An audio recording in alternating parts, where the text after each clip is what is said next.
Hello everybody and welcome to week 11 of the 2017 NFL season. I'm your host Cody P, and let's get right into the game, shall we? Last week I went 11-3, bringing my total record to 99-47. One game off, and I could have been 100 right now. That's gonna annoy me.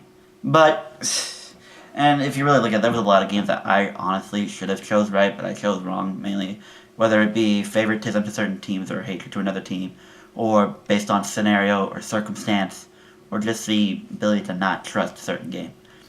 Which I would say is singularly my thing, but pros around the league also have that problem. Some teams have biases towards others. But hey, we all want our teams to win, and we all want the teams we don't like to lose. That's how we are. Anywho, well, we're going to 100% get into the 100 this time. Hopefully get to 110 as well. That's the goal for this one. So that means we need at least a minimum of 11 wins, and we got 14 games to pick. Here are the games. First game we're going to look at is going to be the Thursday night game, which is going to be tonight because me doing my recording. Don't get to do it until now. Go me in recording. Anyway, Tennessee Titans head to Pittsburgh. Talking to people about it on the Progs channel. I guess Pittsburgh's favored by 7. Here's what I'm going to tell you guys. I can't guarantee a win. I think it was a 50-50 game. But I would take plus the 7 on Tennessee. Because I think this will be a 4-point game or less. Based on how these two teams have played. Pittsburgh, they are a good team. Stats, or names-based wise and all that, they are a great team. Ben this year, though, has not looked good. In fact, I have been predicting that this is going to be his final year. I don't know if I said it on this channel or not, but I have been predicting that he's going to retire at the end of this season. It's not like he can't produce more years, but that will, that fight, he seems to have lost it. He talked about retirement after the AFC Championship game. After that, losing to the Jaguars, he was off. He seems off. And he seems to start losing passion. Which, comparing him to Brady and Breeze and all of them, they have not gotten what he's gotten. Ben has been hit a lot more than Brady and Breeze and all of them. And he's been injured a lot more. So, yeah, he's taking a beating. He's not in that perfect condition that all the other big-name quarterbacks are who are approaching their 40s. With that being said, Antonio Brown's going to be Antonio Brown. Le'Veon Bell's going to be Le'Veon Bell. Juju Smith-Schuster has looked real nice for Pittsburgh. Martavius Bryant helps when he can. That's a good team. And the defense is popping up. I guess if Joe Hayden's not playing tonight's game, I actually don't know. I haven't really been keeping up with the injury report. I don't even know what he's got. But last I heard, he was going to be out for a couple of weeks, so defense might be a little vulnerable. But Tennessee is not one for having a very pass-happy offense. They are smash-mouth. They like to run. You got DeMarco Murray, a previous All-Pro. You got Derrick Henry, a guy who had a decent rookie season who also wants to make some noise. And then Mariota's a running QB himself. And now that he's actually somewhat healthy, you could expect him to run a little more on a Pittsburgh team whose defense is shaky. Yes, they're good in stats, blah, blah, blah. I still think they're shaky. But that's whatever. Anywho, and again, I don't know what the over-under is. I think next year, I'll talk to you guys right now about this. I think next year I'll throw spreads into these and over-unders just because I know some of you are gamblers. I turn 18, so I might want to be gambling a little bit. Don't take advice from me. I'm not worth it.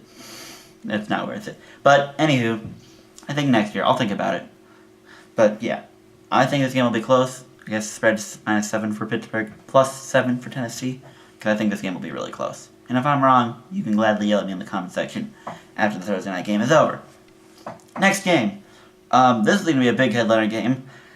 None of us would have thought it would have been coming into the season, but it is. And this is the Battle of Brothers between Chris and Micah. I don't know if you remember them. But they're both brothers, and these are their two favorite teams. We got the LA Rams going to Minnesota. Ooh, 7-2, both of them. Wow. I don't think I ever saw that coming. No one saw this coming. I'll give the Vikings the benefit of the doubt because they might have saw a decent season or a productive season. In all fairness, the Minnesota Vikings haven't had the worst schedule ever. I mean, what are their two losses to? The Steelers and I can't think of the other person. The Lions. Yeah. So, and they beat the Packers. They did that last year in Minnesota. So, yeah, and other than that, they've beaten some some average teams. The Redskins gave them a heck of a fight, so I'll give them the benefit of the doubt. I gotta look back here so I can memory. Then they played the Browns, Ravens, Bengals. Did they play the Bengals? Actually, I don't know. But overall, they've played some really, really simple teams. Nothing to be excited about. New Orleans, who wasn't really working anywhere at the time, but now they've gone somewhere. Look at me doing this. I'm not even going to edit this one out, so you get to deal with it. Ha ha! Duck at.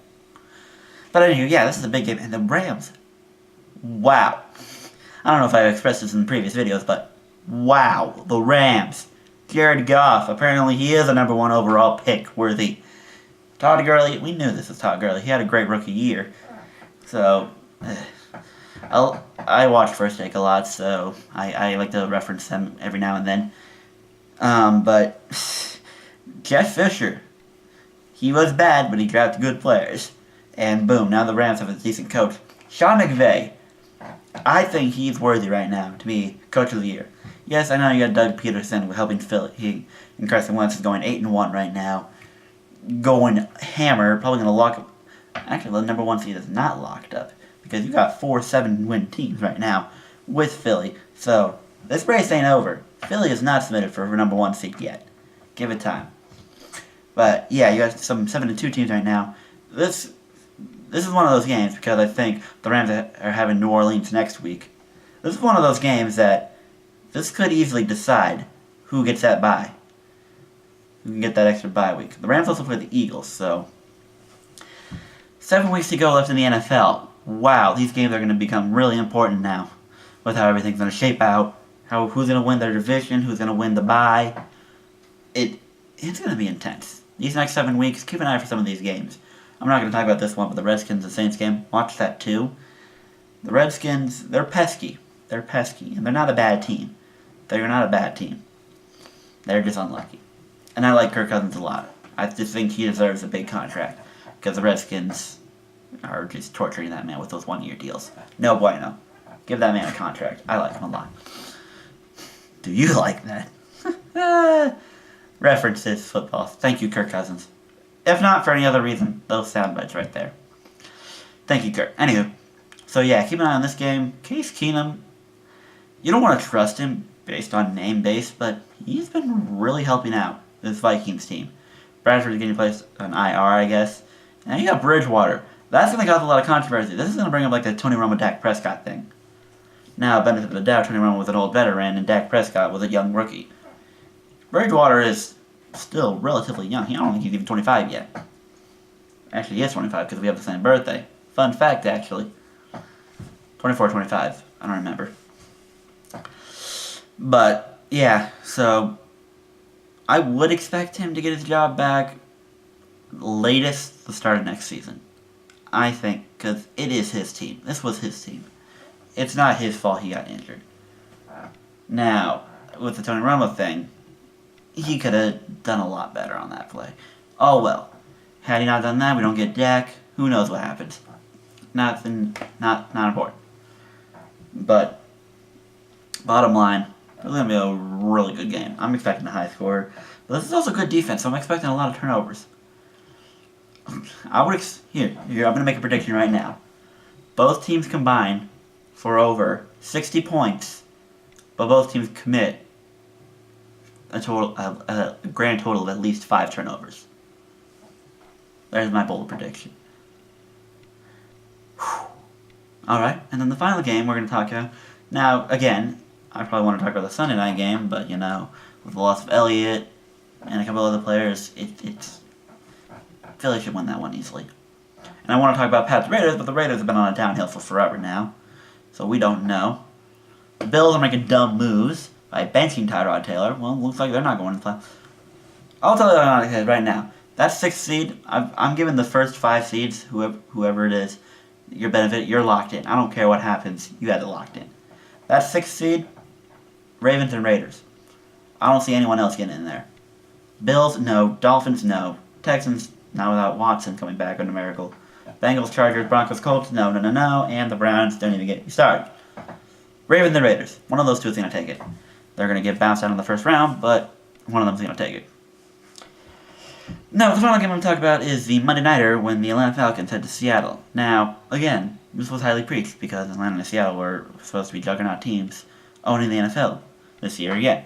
Falcons have taken a major dip. Seattle has been hit with the injury bug again, this time now losing Richard Sherman. And this is going to be their first game without him against a high-powered Falcons offense. It's still high-powered. They're still there. They just need to be smarter with their play calling. But, yeah, it's going to be a tough one. But I think, overall, it's going to come down to QB play and which QB can get the job done. So we'll see what happens. I'm going to keep this short and quick because I want to hurry this up. But it's going to be down to the battle of the QBs and see what they can do. Russell Wilson is magic in the pocket, freaking one side of the field, the other. Mobile. It's wow. And then Matt Ryan, I still think he's overrated. Respect for my 2008 draft class brethren. But ever since he won that MVP, y'all want to put him on a top shelf. I still think Cam Newton's better than him. But that's just me. That is just me. And maybe I'm stubborn because I like the Panthers more than the Falcons. Whatever. We'll have this debate another time. But those are your 3-game predictions. Or not predictions, they're just stories. Listy thingy here for the source of fun and entertainment. Breaking down all the games. I'm going to still take Pittsburgh. I think it'll be close, but I'm still going to take Pittsburgh in the game. Just because. It's going to come down to one offensive play. Probably by AB or Lev Bell or even Choo-Choo. But one of them's going to do it. They're going to put it away. And Tennessee won't have enough time to make a comeback. Ravens win. No Brett Hundley's the Packers quarterback. And they're going up against the Ravens defense. Good luck, Brett Hundley. Lions, they'll fly fine. KC will be fine. I was off and on about this, but it came down to me which quarterback do I trust more and who's been putting up more offensive points. And that's been Goff and the Rams. So I'm going to have faith in them. I'll probably be wrong, but we shall see what happens. Tampa, I'll trust Fitzpatrick over Jay Cutler any day of the week. Drew Stanton, I think, is playing, so I will take the Cardinals. Nola, Jags. I'm taking the Chargers out because they benched Tyrod. Had Tyrod started, I would have hooked the Bills to win. But no, they benched Tyrod. Respect to you, Nathan Peterman. I have no idea what you're like, but I'm going to take the Chargers because, Phillip Rivers is actually somewhat of a quarterback, And the Bills' defense, apparently all you got to do is run on them and you'll be fine. Pats, Bungles. I'm sorry, Bengal fans. Philly, and then I'm going to take Seattle at home because I trust Russell Wilson more than Matt Ryan. Yes, I know that Richard Sherman is gone, and I know that a couple of the key defensive players are gone. I still trust Russell Wilson, personally. And they still have half a decent defense. We'll see. Alright, that's done. One more thing I'm going to fantasy. I actually won in both of my leagues this week. Yay, me! Go, team. We're trying here. Things are good. Happiness is happening. Wow. But yeah, into the Progs League, I think I already lost playoff contention a while back. But in the other league, there's still a chance. I still have a chance. And Nathan's now going up against Micah this week, so if Micah can continue his win streak, he'll lower Nathan down to me. We'll be tied with Nathan, tied for 4th. I just gotta win this week. Oi, and I got Shawanda, so he's one of the better teams too. So I gotta be careful. But anywho, that is that. I'm gonna wrap this up and get going. Thank you all for joining me on another lovely football predictions video. Make sure you subscribe to the channel down below. Make sure you check us out on the Facebook Prog page. We like to talk a lot about football. Because, it's a fun time. And you need football friends in your life. Because if you don't have a football friend, then who are you going to talk to? It's like me with Death Note around my school. No one knows what Death Note is. I need new friends. Thank you all for joining me. See you all in the next video.